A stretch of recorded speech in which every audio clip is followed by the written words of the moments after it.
Hello guys, आज की video में हम डिस्कस करेंगे एंटा एसिड ड्रग के बारे में। एंटा एसिड जो एसिड के अगेंस्ट काम करे, एसिड के ऊपर काम करे, एसिड को न्यूट्रलाइज करने का काम करे, ये एंटा एसिड है। एंटा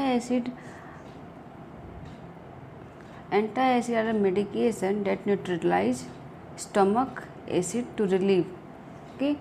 एंटा एसिड जो मेडिकेशन है जो कि स्टमक के एसिड को न्यूट्रलाइज करता है, क्योंकि हम जो एंटा एसिड देते हैं वो होता है एक बेस। एसिड और बेस मिलके न्यूट्रलाइज हो जाते हैं स्टमक में। ये किन किन कंडीशन में दिया जाता है? फर्स्ट है हार्टबर्न। हार्टबर्न क्या है? हार्टबर्न जो स्टमक में एसिड फॉर्म हो रहा है वो एसिड इसोफेगस में, जो फूड पाइप है इसोफेगस है, उसमें आ जाता है, जिसकी वजह से पर्सन में हार्टबर्न की कंडीशन अपीयर होती है। नेक्स्ट है इंडाइजेशन। पेशेंट को डाइजेशन इशू हो, dyspepsia, upset stomach, gastroesophageal reflux disease, GERD। GERD में स्टमक में, आपका डुओडेनम में, स्मॉल इंटेस्टाइन में जो भी एसिड या फिर बेस फॉर्म हो रहा है वो आपके फूड पाइप में, इसोफेगस में रिफ्लक्स आउट होते हैं, रिटर्न फ्लो होते हैं, जिसकी वजह से जो इसोफेगस है, फूड पाइप की लाइनिंग है, वो इरिटेट होती है। ये आपका GERD है। ये काफ़ी क्रॉनिक डिजीज़ होती है। पेप्टिक अल्सर में यूज करते हैं एंटा एसिड को। पेप्टिक अल्सर क्या है? पेप्टिक अल्सर स्टमक की लाइनिंग में और डुओडेनम की लाइनिंग में, जो इंटेस्टाइन की लाइनिंग है, इसमें क्या है, कुछ अल्सर्स फॉर्म हो जाते हैं।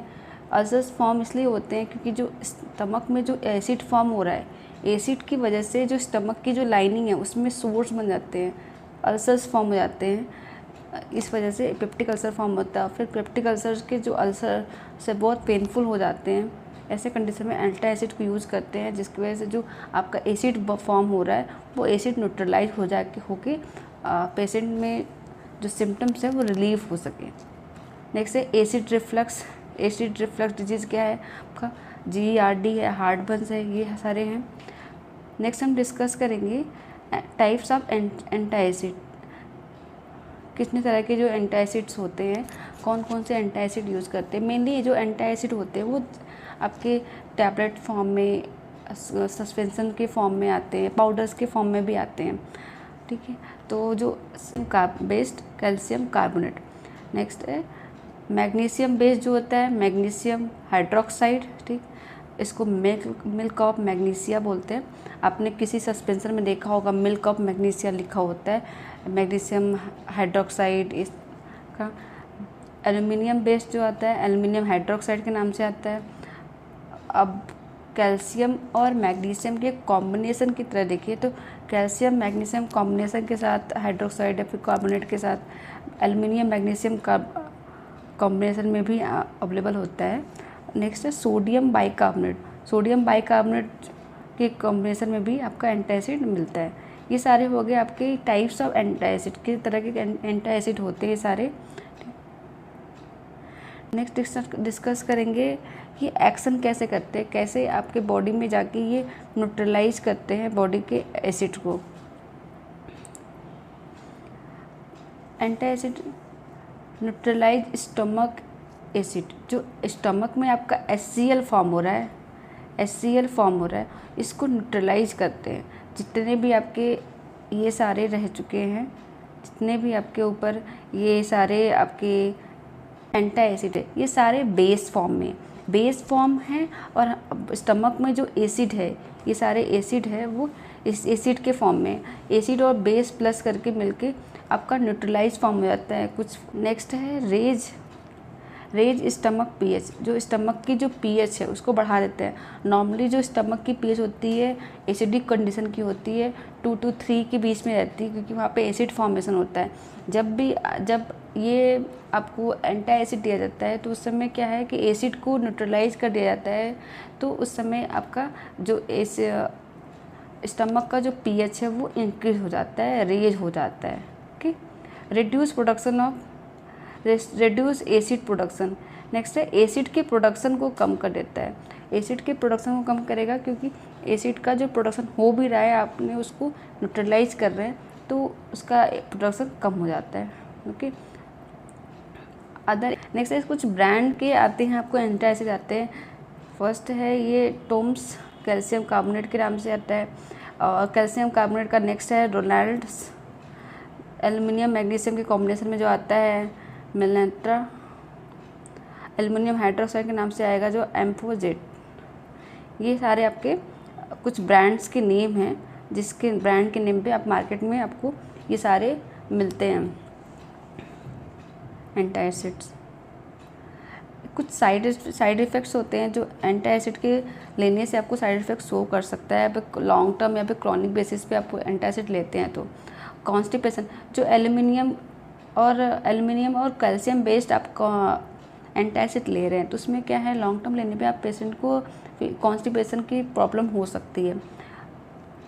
नेक्स्ट है डायरिया। डायरिया किस में होता है, जब भी पर्सन मैग्नीशियम बेस्ड एंटासिड लेते हैं, मैग्नीशियम बेस्ड जो मैग्नीशियम कंटेंट एंटासिड लेते हैं तो उसमें पेशेंट में डायरिया की संभावना रहती है, डायरिया के साइड इफ़ेक्ट्स दिखते हैं।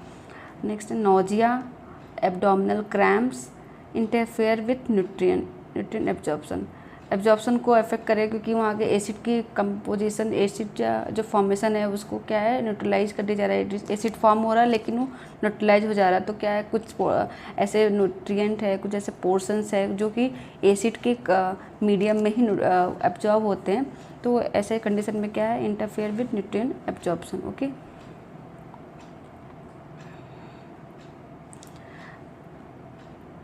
प्रिकॉशन क्या करना है, अगर किडनी के पेशेंट हैं तो उनमें तो जो पर्सन में जो आपका जो स्किट आउट है बॉडी में, अगर कैल्शियम बेस्ड इनको दिया जाता है एंटासिड तो बॉडी में ऑल ओवर आपका कैल्शियम का लेवल बढ़ जाएगा ब्लड में, तो फिर कैल्शियम स्किट आउट होके यूरिन के थ्रू स्किट आउट होगा, तो ऐसे कंडीशन में पर्सन में किडनी स्टोन की कंडीशन बन जाती है। और किडनी डिजीज़ के पर्सन में अगर हम एंटासिड देते हैं, कैल्शियम बेस्ड, मैग्नीशियम बेस्ड जो भी हैं, तो सारे जो हैं आपके किडनी से स्किट आउट होंगे। और किडनी डिजीज़ के पर्सन में ये सारे किडनी की कैपेसिटी नहीं रहती कि ये सारे को स्किट आउट कर सकें, कैल्शियम, मैग्नीशियम और अदर जो बेस एंटासिड हैं। तो ऐसे पर्सन में ये प्रिकॉशन लेना होता है कि किडनी डिजीज़ के पर्सन में ये अवॉइड किया जाए एंटासिड्स को। नेक्स्ट है लीवर डिजीज़ में भी अवॉइड करना होता है, प्रिकॉशन लेना होता है। अगर किसी पर्सन में अगर लीवर डिजीज़ की प्रॉब्लम है तो अपने डॉक्टर्स के, अपने हेल्थ पर्सनल से डिस्कस करें कि लीवर की प्रॉब्लम है, देन ये सारे चीज़ें नहीं देनी है। प्रेगनेंसी एंड ब्रेस्ट फीडिंग में भी आपके एंटासिड जो है वो नहीं दिए जाते हैं। Next interaction with other medication के साथ भी एंटासिड का इंटरेक्शन होता है।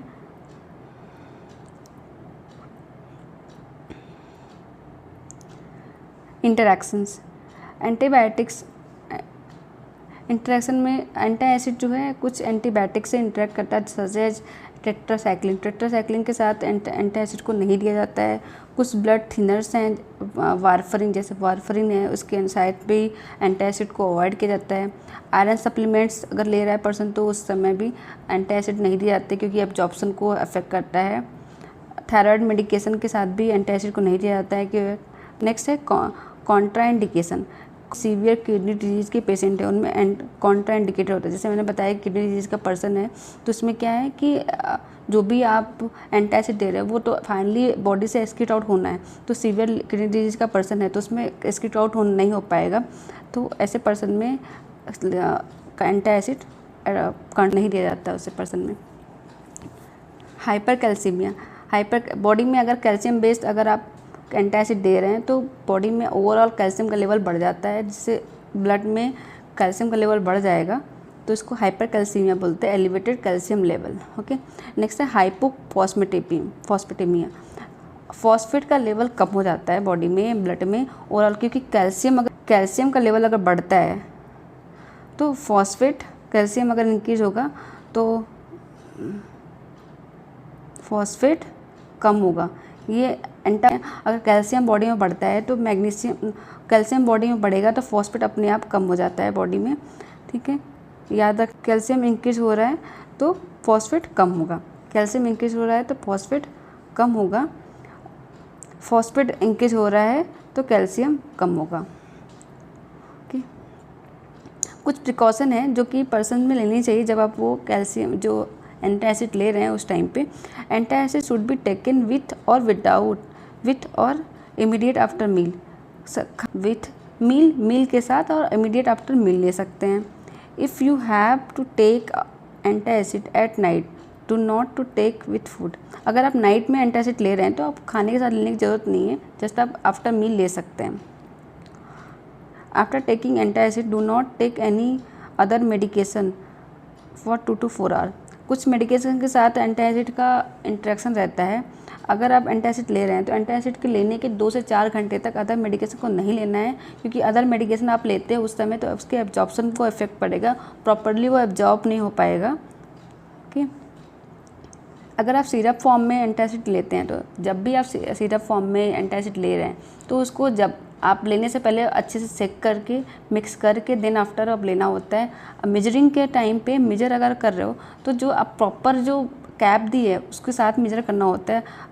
जो हाउस होल्ड स्पून है, हाउस होल्ड जो आपके पास मेजरिंग है उसको यूज़ नहीं करना होता। प्रॉपर जो आपको दिया हुआ है उस पे और जितने अमाउंट में आपको प्रिस्क्राइब है उसके उतने अमाउंट ही लेना होता है। हाई अमाउंट अगर आप लेते हो तो ऑल दिस थिंग्स जो सारे आपके साइड इफ़ेक्ट्स हैं, जो सारे साइड इफ़ेक्ट्स हैं ये देखने को मिलते हैं। तो इससे जो डेफिनेट अमाउंट है उस अमाउंट में ही पर्सन को एंटासिड से लेना होता है, जितने अमाउंट में उनको प्रिस्क्राइब किया गया है। Okay, this is all about for antacid. Hope you understand for all this things. Okay, thanks for watching.